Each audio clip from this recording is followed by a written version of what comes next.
আকাবা উপসাগরের তীরে বসে দাউদ আলাইহিস সালাম জাবুর কিতাব তেলাওয়াত করতেন। ওনার কণ্ঠের সুরের ঝংকার এত মধুর ছিল, সাগরের মাছগুলো প্রতি শনিবারে উনি আকাবা উপসাগরের পাশে যখন জাবুরের কিতাব তেলাওয়াত করতেন, সাগরের মাছগুলো সাগর রেখে দিয়ে ডাঙায় চলে আসতো। এজন্য আল্লাহ বললেন, খবরদার, শনিবার এলাকাতে মাছ শিকার করা আমি হারাম ঘোষণা করলাম। কি বার? এবার দাউদ আলাইহিস সালামের কওমের লোকেরা কৌশল করা আরম্ভ করে দিল। তারা বলল, আল্লাহ বলছে শনিবারে মাছ ধরা হারাম, খবরদার আমরা মাছ ধরবো না, তবে শনিবার আমরা বেড়া দিয়ে রাখি। কি দিয়ে রাখবো? জাল দিয়ে বেড়ে দিয়ে রাখবো। শনিবারে ধরবো না, রবিবারে যাই ধরবো। খবরদার শনিবারে ধরবি না, শনিবারে হারাম। হারাম করছে কে? তো মাছগুলো যখন তেলাওয়াত করতে আসতো, এরা জাল দিয়ে বেড়ে দিয়ে রাখতো চারদিকে, শনিবারে ধরতো না, কারণ হারাম। কারণ কি? বেড়ে দিয়ে রাখতো, রবিবারে যে ধরতো। আল্লাহ কি এটা বুঝাইছে? আল্লাহ বুঝাইছে শনিবারে যত মাছগুলো এসেছে এগুলো ধরা যাবে না, এগুলো যখন আবার সাগরের প্রবাহে ভেসে চলে যাবে, তোমরা আবার নৌকা নিয়ে মাছ শিকার করতে পারবে। ঠিক কিনা? ওরা কৌশল করে রবিবারে শনিবারে আটকে রাখতো, এরকম বেরি দিয়ে জাল দিয়ে রবিবারে যে ধরতো। আল্লাহ বললেন, আও নালা আলাহুম কামা লাআন্না আসহাবাস সাফ কুনু কিরাদাতান খাসিইন। আমার সাথে কৌশল করেছিস, তোদের উপর আমার না, তোরা অভিশপ্ত বানর হয়ে যা। মুহূর্তে পুরো জাতিটাকে বানরে রূপান্তরিত করে দিল কে? এজন্য খবরদার, আল হাইলাতু বিল হারামে হারাম, হারাম খাওয়ার জন্য যে কৌশল করি এটাকেও হারাম ঘোষণা দিয়েছে কে? তো আমরা যেন কঠিন না করি। হালাল হারামের প্রথম মূলনীতি হচ্ছে basically everything in this world is হালাল। এই পৃথিবীতে যা আছে সবই হালাল। সব কি? সব হালাল, সব হালাল, সবই হালাল, অল্প কিছু হারাম। সুবহানাল্লাহ পড়ে। যদি এমন হইতো এই পৃথিবীতে যা আছে সবই হারাম, অল্প কিছু হালাল, খুব ভালো হইতো, তাই না? সুবিধা হইতো আমাদের। তা আমাদের সুবিধা করে দিলেন কে? সুবহানাল্লাহ পড়বেন না? বেসিকলি এভরিথিং ইজ হালাল, পৃথিবীর সব কিছু হালাল। আপনারা যদি কেউ কিছু বলে যে এটা কি হালাল না হারাম, আপনি হুট করে বলবেন আগেই বলবো হালাল। যদি হারামের দলিল পাওয়া যায় তখন বলবো হারাম। ঠিক কিনা? আমাকে যদি বলেন এটা হালাল না হারাম, আমি যদি বলি হালাল, আপনি যদি বলেন দলিল দেন, এটা আপনি ভুল বলবেন। কারণ কোনো কিছু হালাল করতে হলে দলিল লাগে না। কোনো কিছুকে হালাল বলে সাব্যস্ত করতে দলিল লাগে না। হারাম বলে যদি সাব্যস্ত করতে চান তখন দলিল লাগবে, তাও তেনা পেছানো দলিল দিয়ে হবে না, যেন তেন দলিল দিয়ে হবে, অকাট্য দলিল। এটাকে বলে আল আদিল্লা আল কাতঈয়া। অকাট্য দলিল লাগে কোনো জিনিসকে হারাম সাব্যস্ত করতে হলে। তাহলে এই যে আমাদের জন্য আল্লাহ সহজ করে দিলেন, সব কিছু বেসিকলি হালাল, যতক্ষণ না এটা হারাম হওয়ার ব্যাপারে দলিল পাওয়া যায়। এজন্য হারাম হারাম জিকির না করে জিকিরটা চেঞ্জ করে করতে হবে হালাল হালাল। কথা বলেন ঠিক কিনা? জিকির দুই ধরনের আছে। জিকির কয় ধরনের? একটা জিকির হচ্ছে হারাম হারাম হারাম, একদলের কাছে সবই হারাম। একটা সময় এদেশের কিছু আলেম সমাজ ইংরেজিকে হারাম বলতো, ইংরেজি শিক্ষা করাকে কি বলতো? তো সময়ের বিবর্তনে এটা এখন হালাল। এখন এটা কি? হালাল। একটা সময়ে আলেম সমাজের কিছু অংশ রাজনীতি করাকে হারাম বলতো। কথা কি বুঝতেছেন? এখন এটা কি? হালাল হয়ে গেছে।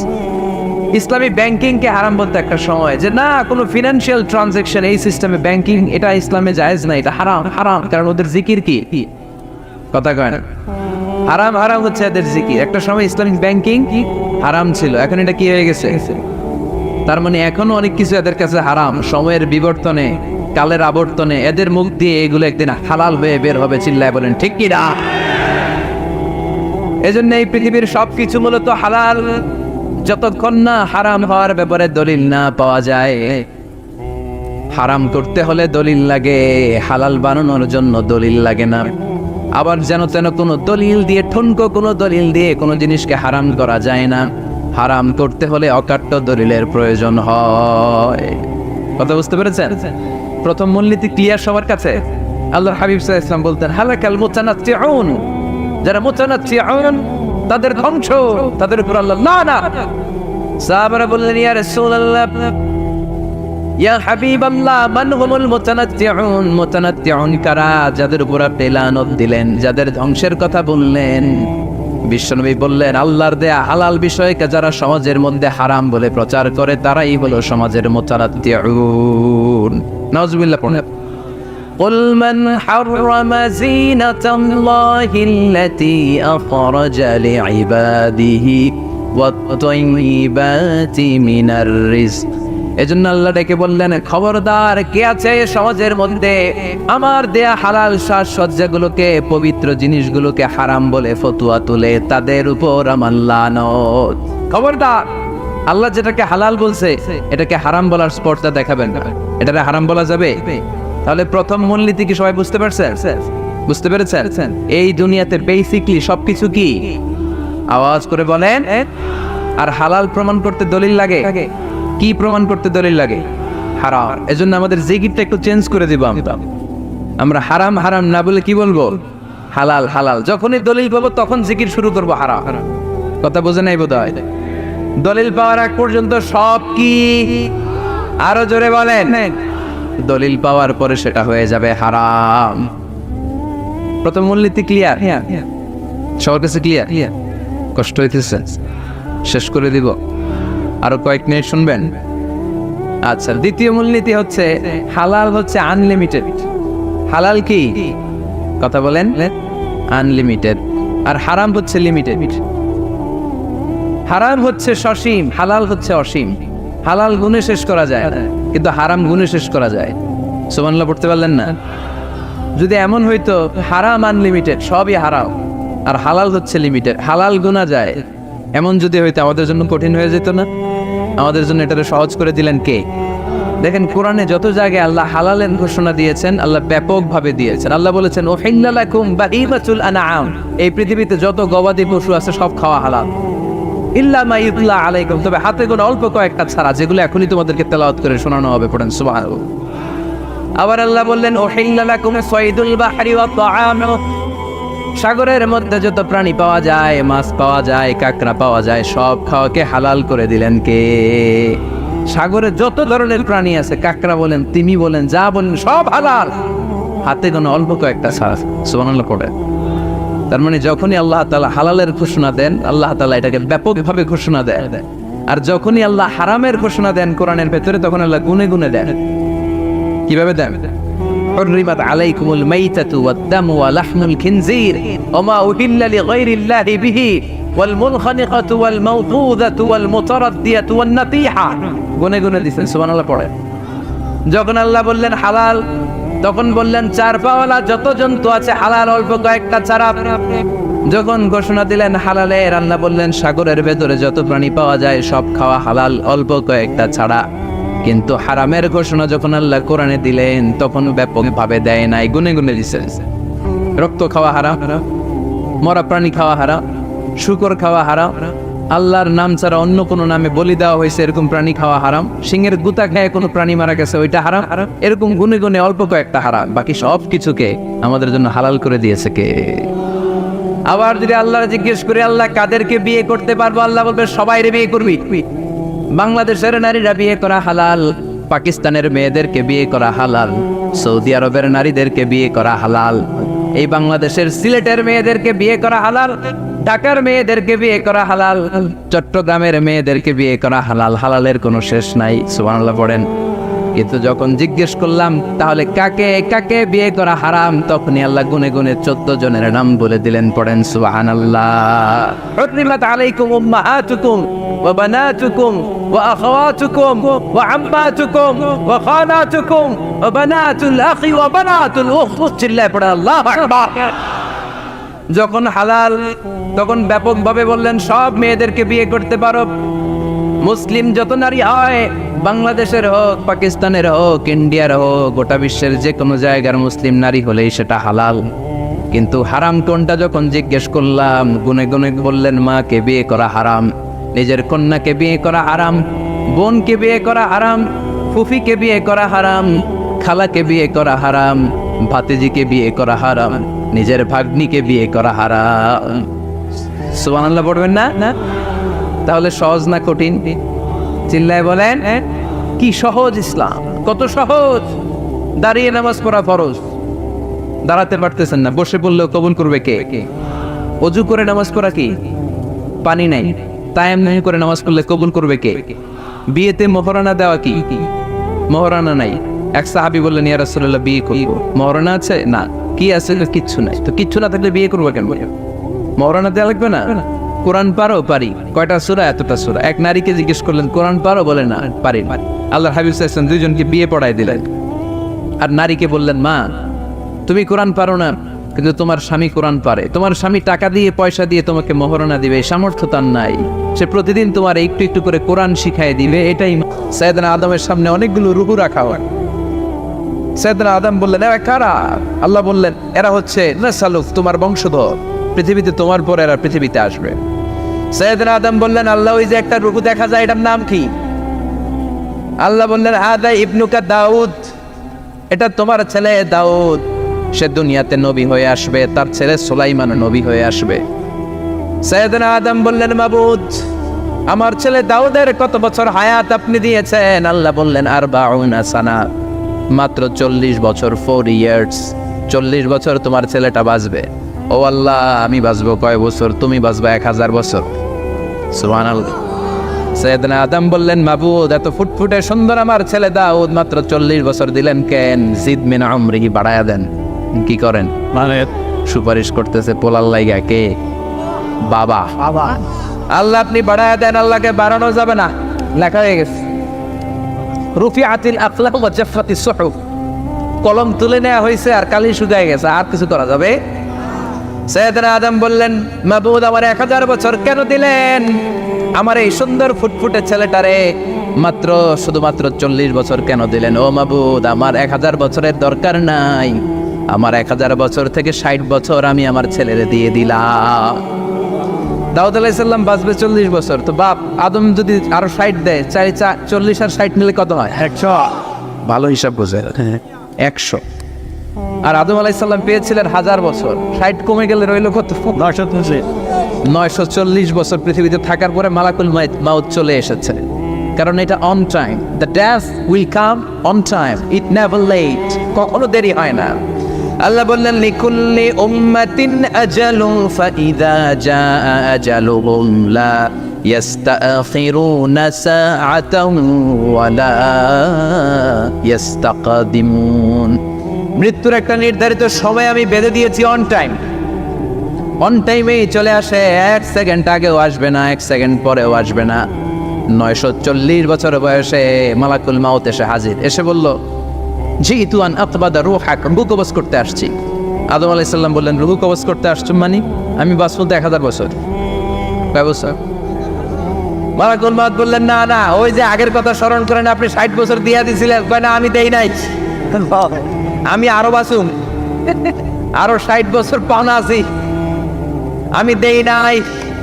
মালাকুল মাউত বললেন, আপনি দিয়েছেন? আদম বলে, দেই নাই। মালাকুল মাউত বলে, আল্লাহ ঘটনা দেখেন, দিয়া কয় দেই নাই। আল্লাহ কয়, থাক, কথা কইস না, আয়া বস। আল্লাহ সুবহানাল্লাহ পড়ে, নাসিয়া আদম ফানাসিয়া বানু, ভুলে গেছেন উনি। আমরা ভুলে যাই, আমরা খেয়ে বলছি খাই নাই, নিছিলাম পকেটে, কয় নেই নাই। এরকম ডাকাইত আছে না নাই? নাসিয়া আদম ফানাসিয়া বানু, বিশ্বনবী বললেন, আদম ভুলেছে তো তার সন্তানরাও ভুলে যায়। জাহাদা আদম ফাজাহাদা যুররিয়াতুহু, আদম অস্বীকার করেছে, তার সন্তানরাও অস্বীকার করে। সেদিন থেকে আল কিতাব ওয়া শুহুদ, মানে লিখে রাখার সিস্টেম আর সাক্ষীর সিস্টেম চালু হয়েছে। সুবহানাল্লাহ পড়েন। সুবহানাল্লাহ। 940 বছর বয়সে মালাকুল মাউত এসে আদম আলাইহিস সালামের রূহ নিতে পারে নাই।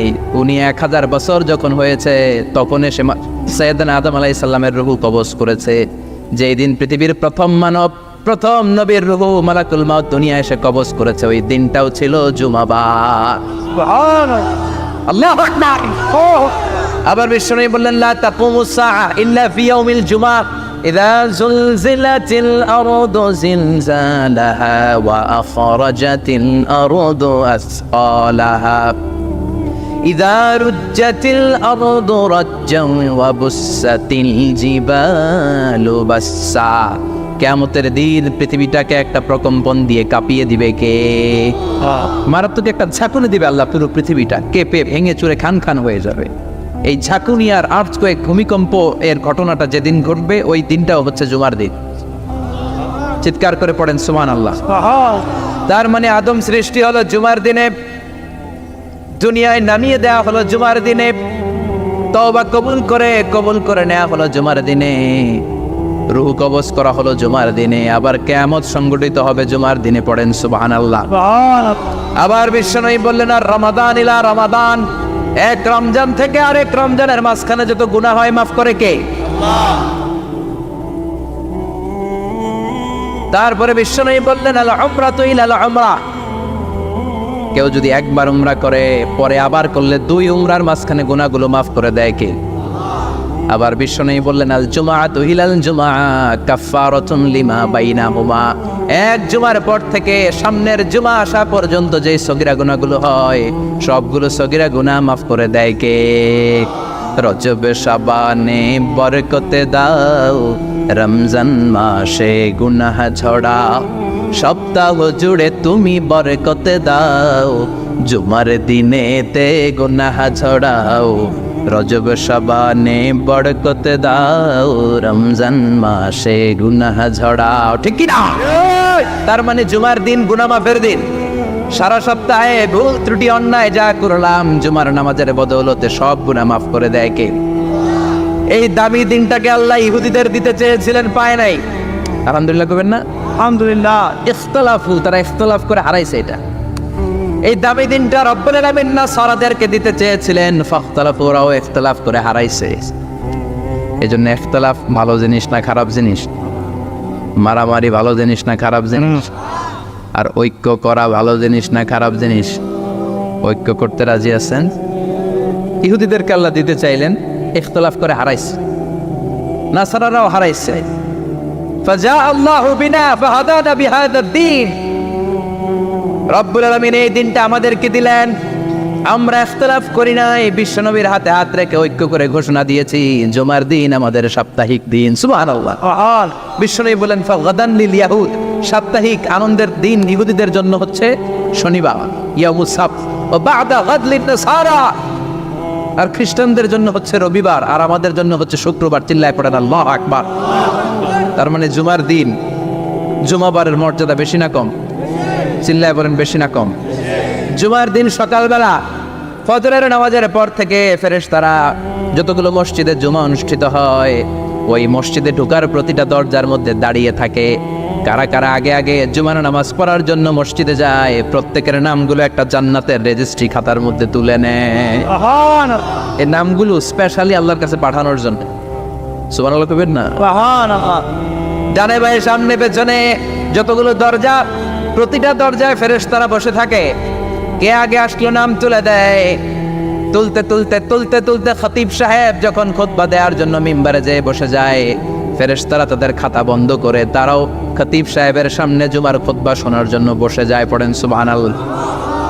প্রথম জুমার দিন জুমার মসজিদে যে ঢুকবে, বিশ্বনবী বললেন, আল্লাহর রাস্তায় একটা উট কুরবানি দিলে যে সওয়াব, এই সওয়াব আল্লাহ আমলনামায় দিয়ে দেয়। দ্বিতীয় পর্যায়ে যে ঢুকে, বিশ্বনবী বললেন বাকারা, গরু কুরবানির সওয়াব পায়।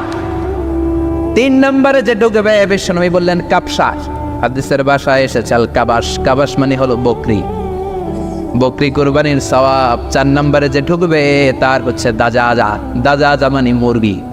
5 নম্বরে যে ঢুকবে, বিশ্বনবী বললেন বাইদা, নোয়াখালীরা কয় বয়দা, আমরা কই আন্ডা, কুমিল্লায় কই ডিম। আছে না নাই? আছে। এক দেশের কত ভাষা, এক দেশের গালি আরেক দেশের বলি। আমরা বলি ছেলে, কুষ্টিয়ায় বলে পুত্র, আরেক জায়গায় গেলে বলে হুত, আরেক জায়গায় গেলে বলে ফোয়া। আছে না নাই? আছে। এক এলাকায় বলে বেটা ছেলে, ছেলেদেরকে বেটা ছেলে, মরদ ফোয়া, মরদ ফোয়া হইতে না, মরদ ফোয়া হবে। আহা, কি ভাষার বৈশিষ্ট্য। তো যেটাতে আমরা বলি ডিম, কোথাও বলে আন্ডা, কোথাও বলে বয়দা। তো এই বয়দা আল্লাহর রাস্তায় দান করে দিলে যেই সওয়াব, পঞ্চম ব্যক্তি ওই সওয়াব পাবে। এই 5 জনের পরে আর লেখালেখি নাই, বাকিদেরটা নর্মাল এন্ট্রি করে সব ফেরেশতারা খুতবা শোনার জন্য বসে যায়। সুবহানাল্লাহ। তো জুমার দিনে আগে আগে যাবেন তো। সুনানে তিরমিজি আর মুস্তাদরাকে হাকিম, মুসনাদে আহমদ ইবনে হাম্বলের হাদিস, আল্লাহ যখন পৃথিবী বানালেন, এই পৃথিবীটা ঘোরার পাশাপাশি কাঁপাকাঁপি শুরু করে দিল। এই পৃথিবীর কাঁপাকাঁপি বন্ধ করার জন্য রব্বুল আলামিন পৃথিবীর মধ্যে পাহাড় গেড়ে দিলে। 7টা tectonic plate, 7 tectonic plates creates the mountain range না। 7টা টেকটনিক প্লেট আল্লাহ দিলেন। পৃথিবী সৃষ্টি করার পরে পৃথিবী কাঁপে, আল্লাহ পাথর দিয়ে পেরেক মারলেন, পৃথিবী আর কাঁপে না। সুবহানাল্লাহ কর। ফেরেশতারা দেখে তো অবাক। ফেরেশতারা বলে, আল্লাহ পাহাড়ের এত শক্তি, পাহাড় কেটে দিলেন, পৃথিবীতে আর পৃথিবী কাঁপে না। আল মিন খালকিকা আশাদ্দু মিনাল জিবাল, আল্লাহ আপনার সৃষ্টির মধ্যে পাহাড়ের চেয়ে শক্তিশালী কি কিছু আছে? আল্লাহ বললেন নাআম, আছে। আল হাদিদ, লোহা। লোহা পাহাড়ের চেয়ে শক্তিশালী, কারণ লোহা পাহাড়ে মারলে পাহাড় ভেঙে যায়, ঠিক কিনা? ফেরেশতারা আরো অবাক, লোহা এত শক্তিশালী? আল মিন খালকিকা আশাদ্দু মিনাল হাদিদ, আল্লাহ তাহলে লোহার চেয়ে শক্তিশালী মনে হয় কিছু নাই, আছে? আল্লাহ বললেন নাআম, আছে। আন-নার, আগুন, কারণ আগুনের মধ্যে লোহা ফেলে দিলে লোহা গলে যায়, ঠিক কিনা? ফেরেশতারা তো আরো অবাক, ফেরেশতারা বলে তাই নাকি? আগুন এত শক্তিশালী, তো হাল মিন খালকিকা আশাদ্দু মিনান নার, আল্লাহ আপনার সৃষ্টিতে আগুনের চেয়ে শক্তিশালী কিছু আছে? আল্লাহ বলে আছে। আলমা, পানি, কারণ আগুনের মধ্যে পানি ঢাললে আগুন পাওয়া যায়।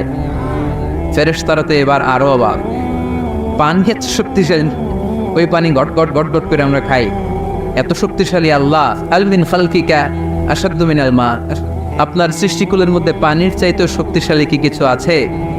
আল্লাহ বলে আছে। সেটা আবার কি? আল্লাহ বলে আর রিহ, বাতাস।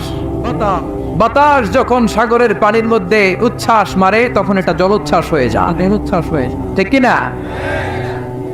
বাতাসের ধাক্কায় পানি জলোচ্ছ্বাস হয়ে এক জায়গা থেকে আরেক জায়গায় যায়। আল্লাহ বললেন পানির চাইতেও শক্তিশালী সৃষ্টি আমার আছে, ওইটার নাম বাতাস। ফেরেশতারা অবাক হয়ে আবার জিজ্ঞেস করে, আল্লাহ আপনার সৃষ্টিকুলের মধ্যে বাতাসের চাইতেও শক্তিশালী কিছু আছে কিনা বলেন। আল্লাহ বললেন আছে। বাতাসের চাইতেও শক্তিশালী হলো আমার আশরাফুল মাখলুকাত মানুষ। মানুষ শক্তিশালী ওই মানুষ যে মানুষ গোপনে দান করে, গোপনে আল্লাকা সিররুন ইনদাল্লাহ বাইনাকা আনতা ওয়া বাইনাল্লাহ, আল্লাকা সাদাকাতুন তাখফা লা ইয়ালামুহা ইল্লাল্লাহ, আল্লাকা সিররুন ইনদাল্লাহ বাইনাকা আনতা ওয়া বাইনাল্লাহ, আল্লাকা সাদাকাতুন তাখফা লা ইয়ালামুহা ইল্লাল্লাহ। পড়তে হবে আল্লাহু আকবার। গোপন দান যিনি করে তিনি সবচাইতে শক্তিশালী, ঠিক কিনা? এজন্য মাতুয়াইলের ভাইয়েরা গোপন দান করতে রাজি আছেন নাকি? অমুক ভাই বিশিষ্ট সমাজ সেবক 2 লক্ষ টাকা, বলেন মারহাবা। এইভাবে দান করবেন। মারহাবা করলেও আসি, না কইলেও আসি, ঠিক কিনা? মারহাবা যদি বলে দেন, সমস্যা নাই। মারহাবা না বললেও দিবেন। তাহলে খুশি কে? বেশি খুশি হয় যখন লুকায় লুকায় দেন, নাম না জানায় দেন। ওই দান ওই আল্লাহ এমন ভাবে কবুল করে, ওই দানের কারণে 7 শ্রেণীর ব্যক্তিকে আল্লাহ আরশের নিচে ছায়া দিবে। যেদিন কোনো ছায়া পাওয়া যাবে না, ওই দিন ওই ব্যক্তিকে আল্লাহ টেনে আরশের ছায়ার নিচে বসিয়ে দেবে।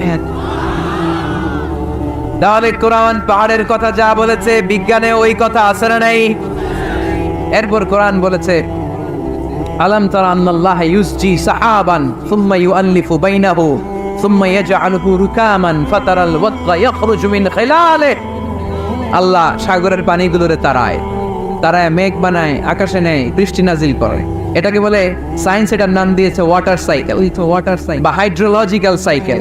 এটাই আল্লাহ কোরআনে এইভাবে বলেছে আলাম তারা আন্নাল্লাহ ইউসজি সাহাবান, তোমরা কি দেখো না সূর্যের তাপে বাষ্প হয়ে গ্যাস হয়ে পানিগুলো উপরে ওঠে। যারা বিমান দিয়ে ফ্লাই করেন তারা বিমানের জানলার পাশে সিট পেলে দেখেন নাই কিভাবে মেঘমালাগুলো বিমানের সাথে খেলা করে? এগুলো তৈরি করছে কে? তার মানে কোরআন যা বললো বিজ্ঞান তাই বলে। সানশাইন, সূর্যের প্রখর তাপে পানিগুলো বাষ্প হয়ে উপরে যায়, ঘনীভূত হয়, কন্ডেন্সড হয়, ঘনীভূত হয়, মেঘমালা হয়। ওই মেঘ থেকে ঝিরি ঝিরি বৃষ্টি নাজিল করে কে? আমাদের ফসল খেতে গরু যদি খাইতে আসে আমরা তারাই না? আল্লাহ কয় তুই তোর ফসল ক্ষেত বাঁচানোর জন্য গরু তারাস, আমি তো আকাশে মেঘ তারাই। তোর এখান থেকে যে ফসল আসে, এইখানে ফসল উৎপাদনের জন্য পরিশ্রম তুই একা করস নাই, আমারও পরিশ্রম আছে। তুই দুনিয়ার জমিনে ছাগল তাড়িয়ে দিস, মেঘ তাড়িয়ে দিস, আমি আল্লাহর আদেশে আকাশের মেঘগুলো আমি তাড়িয়ে তোর ক্ষেতের উপরে, ফসল ক্ষেতের উপরে নিয়ে বৃষ্টি নাজিল করে আমি সবুজ শ্যামল ফসল ক্ষেত দিয়েছি। তার মানে সায়েন্স যা বলেছে আর বিজ্ঞান যা বলেছে মিল আছে না নাই?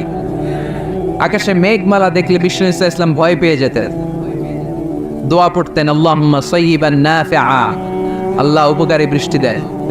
বৃষ্টি দেখলে, মেঘ দেখলে আল্লাহ রাসূল পেরেশান, একবার ঘরের ভিতরে আরেকবার বাইরে, একবার ভিতরে আরেকবার বাইরে। আম্মা জান বলতেন ইয়া রাসূলুল্লাহ, আকাশে মেঘ দেখলে আপনি পেরেশান হন কেন?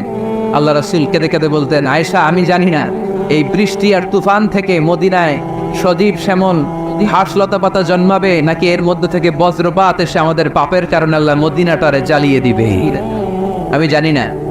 আমরাও যে আকাশে মেঘমালা দেখি, আমরা কি জানি এটা কি রহমতের মেঘ না আযাবের মেঘ? জানি আমরা। তারপরও বৃষ্টি আসলে আমাদের গান আছে না নাই? বৃষ্টি আসলে দেখবেন গান লাগাই দেয়, বৃষ্টি পরে টাপুর টুপুর, ওই কয় পায়ে দিয়ে শোনান নবে, সব মুখস্থ, এগুলো করা যাবে না।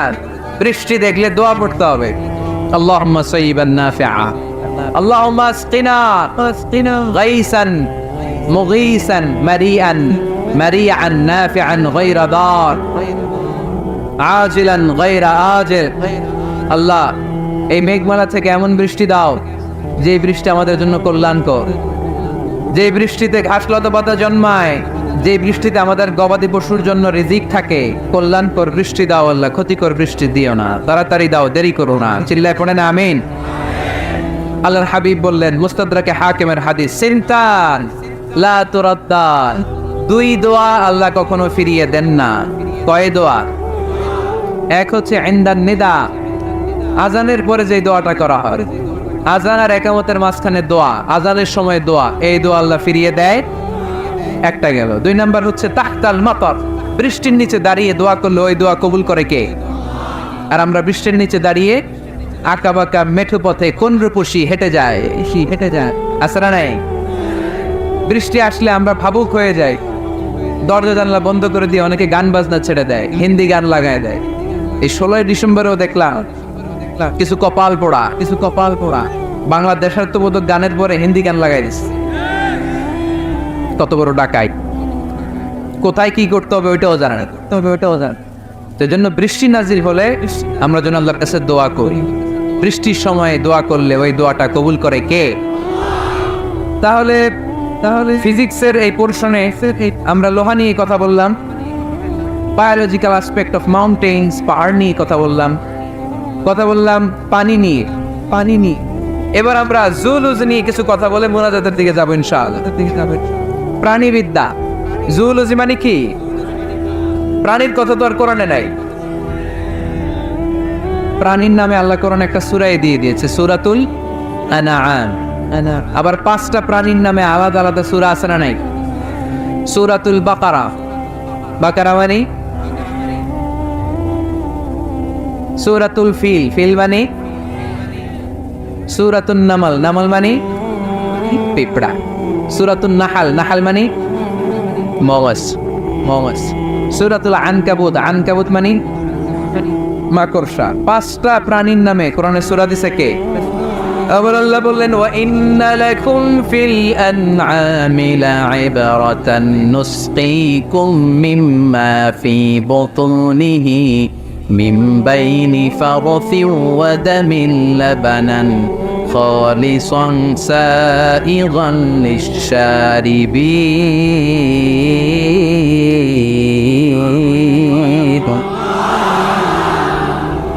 প্রাণীর পেটের ভেতর থেকে আমি তোমাদের জন্য একটা লিকুইড পদার্থ বের করি মিমবাইনি ফারসি ওয়া দামিন লাবানা, এই লিকুইড পানিটা গোবর আর রক্তের মাঝখান দিয়ে আমি বের করি, কিন্তু এই পানিটার মধ্যে গোবরও মিশে না, রক্ত মিশে না। সুবহানাল্লাহ। লাবানান খালিসান, এটার নাম ফ্রেশ মিল্ক, এটার নাম সাইগান লিশ-শারিবিন, খেতে খুব সুস্বাদু। সুবহানাল্লাহ পড়ে। মাতোয়াইলে গরু গাভী পালেন নাকি আপনারা? কারা কারা পালেন দেখি? ছাগল পালেন কারা কারা? মা বা'আসাল্লাহু নাবিয়্যান ইল্লা রা'আল গানাম, এই দুনিয়ায় এমন কোন নবী নাই যে নবী ছাগল চড়ায় নাই। ছাগল চড়ানো নবীর সুন্নাত। সুবহানাল্লাহ কইলেন না? তাহলে মেকানিজমটা দেখেন, what a brilliant mechanism of discharging milk from animals body. Allah বললেন মিমবাইনি ফারসিউ ওয়া দামিল লাবানা। ফার্স মানে গোবর, ফার্স মানে দাম মানে রক্ত, দাম মানে, তাহলে গরুর পেটের এক লাইনে থাকে গোবর, এক লাইনে, আরেক লাইনে রক্ত। গোবরও না পাক, রক্ত, গোবর খাওয়া হারাম, রক্ত খাওয়া, দুই হারামের মাঝখান থেকে, দুই পচা জিনিসের মাঝখান থেকে, দুই বিদঘুটে জিনিসের মাঝখান থেকে দুধ আমাদের জন্য বের করে দেয় কে? মেকানিজমটা দেখছেন? মিমবাইনি ফারসি ওয়া জামিল লাবানা, একদিকে গোবর একদিকে রক্ত, মাঝখান দিয়ে স্বচ্ছ দুধ, সুবহানাল্লাহ পড়ে। এই দুধ এমন একটা খাবার, এটা খেয়ে হজম করতে পারলে আজীবন বেঁচে যাবে। নিউট্রিশনের যে ইনগ্রিডিয়েন্টস আছে 6টা, পুষ্টি উপাদান 6টাই আছে দুধে। এজন্য আল্লাহ রাসূল সাল্লাল্লাহু আলাইহি ওয়াসাল্লাম দুধ বড্ড পছন্দ করতেন, আর বলতেন আলাইকুম বি আলবানিল বাকার, তোমরা গরুর দুধ খেও, ফাইন্নাহা তুরাম্মু মিনাল আশজার, কেননা গরুর দুধ এটা ঘাস লতা পাতার নির্যাস। গরু কি খায়? ফাস্ট ফুড খায় না? গরু বার্গার খায় না? ফ্রেঞ্চ ফ্রাইজ খায় না? টিক্কা খায় না? চিকেন কাবাব? গরু কি খায়? এই ঘাস খাবে, মানে শাকসবজি খাবেন। গরু ঘাস খায়, এজন্য গরুর পেট থেকে দুধ বের করে দেয় কে? আলাইকুম বিআলবানিল বাকার, তোমরা গরুর দুধ খেও। কত বড় ডাক্তার ছিলেন বিশ্বনবী মুহাম্মদ সাল্লাল্লাহু আহমদ, বড় বিশ্বস্ত, বিশ্বস্ত ডাক্তার। যেটা খাইতে বলছে ওটা খাইলে কোনো রোগ হবে?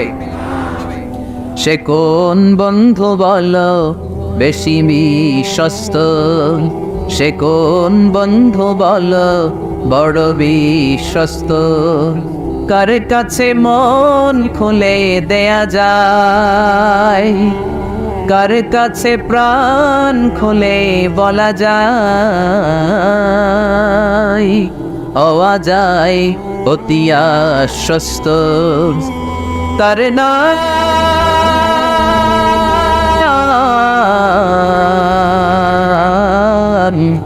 আহমদ, বড় বিশ্বস্ত। সুবহানাল্লাহ পড়ে। এমন বিশ্বস্ত নবী, যেটা খাইতে বলছে ওইটা খাইলি ডাইরেক্ট অ্যাকশন।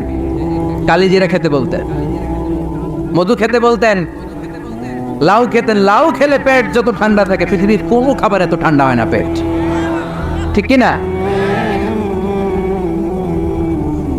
এজন্য বিশ্বনবী বলছেন আলাইকুম বিআলবানিল বাকার, গরুর দুধ খাবা, ফাইন্নাহা তুরাম্মু মিনাল আশজার, কেননা ঘাস পাতা খেয়ে গরুর ভেতরে আল্লাহ ঘাস পাতার মাধ্যমে দুধ বানায়। আবার বিশ্বনবী বললেন মেরাজের রাতে জিব্রাইল 3টা মগ এনে আমার হাতে দিয়েছিল। এক মগের মধ্যে ছিল পানি, আরেক মগের মধ্যে ছিল মদ, আরেকটা মগের মধ্যে ছিল দুধ। 3টা দিয়ে আমার টেস্টিং শুরু করে দিছে, টেস্টিং করতেছে। বিশ্বনবী ধরেন তো কোনটা ধরবেন? বিশ্বনবী দুধেরটা ধরলেন। কোন? সুবহানাল্লাহ। সাইয়েদনা জিব্রাইল বললেন আখাসতাল ফিতরা, নবী আপনি যেমন ধরছেন তেমন, আপনি যেমন, আপনার স্বভাব যেমন নিয়েছেনও তেমন। এজন্য দুধ খাবেন, বাচ্চাদেরকে দুধ খাওয়াবেন। অনেক মায়েরা বাচ্চাদেরকে বুকের দুধ খাওয়াতে চায় না, ডানু খাওয়ায়, ল্যাকটোজেন খাওয়ায়, সিরালাক খাওয়ায় না। আমার মায়েরা, আমার সম্মানিত বোনেরা, বাচ্চাদেরকে দুধ খাওয়াবেন। ওয়াল ওয়ালিদাতু ইরদি'না আওলাদাহুন্না হাওলাইন, 2 বছর খাওয়াবেন, কামিলাইন, পরিপূর্ণ। লিমান আরাদা আন ইউতিম্মার রাদাআ, কারণ মায়ের বুকের দুধের প্রথম যে দিক থেকে যে দুধটা বের হয় এটাকে বলে শাল দুধ। এই শাল দুধের মধ্যে অনেক ন্যাচারাল ভ্যাকসিন আছে। ডাক্তাররা বলেছে বাচ্চাদের ব্রেইন, হার্টটি শক্ত হওয়া, মেমোরি শার্প হওয়া, উদ্যম আর উজ্জীবিত হওয়ার জন্য, সজীব আচরণের হওয়ার জন্য মায়ের বুকের দুধটা খুবই জরুরি। এটা অবশ্যই খাওয়াবে। আর এই মায়ের বুকের দুধের ভেতরে আল্লাহ বাচ্চার জন্য প্রথম টিকাটা ফ্রি দিয়ে দিছে। বাচ্চার জন্য কিছু টিকা দেওয়া লাগে না, যক্ষা এটা সেটা, প্রথম টিকাটা ফ্রি। প্রথম টিকাটা আল্লাহ দিছে মায়ের বুকের দুধের ভিতরে। এজন্য নিজেরাও দুধ খাবো, বাচ্চাদেরকেও মায়ের বুকের দুধ খাওয়াইতে হবে, ঠিক কিনা? গরুর দুধের ভিতরে অনেক পুষ্টি আছে, হজম করতে পারলে অনেক পুষ্টি। আমরা যেন বেশি বেশি দুধ পান করি, আল্লাহ তুমি তৌফিক দান করো। তাহলে দুধের এই কথা কোরআনে যা আছে, সায়েন্স তাই বলছে। কোরআন বলছে 1500 বছর আগে, সায়েন্স এখন খালি ঘোষণা দিয়েছে বাচ্চাদের দুধ খাওয়ান, গরুর দুধ খান, এটাতে উপকার আছে। তার মানে এই প্রাণীকুলের ব্যাপারে প্রাণীবিদ্যার যে তথ্য, কোরআন আর বিজ্ঞান মিল আছে না নাই? এরপরে কোরআন বলেছে মধু খাও। وأوحى ربك إلى النحل أن اتخذي من الجبال بيوتا ومن الشجر ومما يعرشون ثم كلي من كل الثمرات فاسلكي سبل ربك ذللا يخرج من بطونها شراب مختلف ألوانه فيه شفاء للناس إن في ذلك لآية لقوم يتفكرون